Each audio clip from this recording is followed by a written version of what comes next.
తిన్నవాళ్ళ సంగతి ఏంటి? సింపుల్ గా కాదు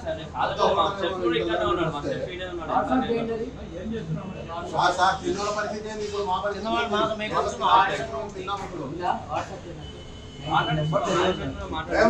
ఫోటో తీసుకోండి.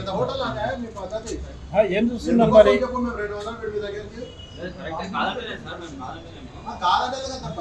పరిస్థితి ఏంటి ఇప్పుడు? ఇప్పుడు తెలీదు.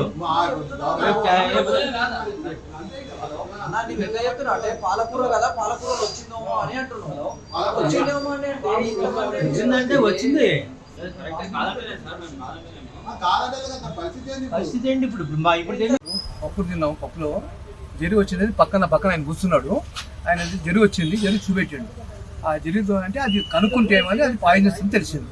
ఎందుకని మేము గాబరా పడి అందరినీ తినొద్దని అందరినీ కాషన్ చేసినాం.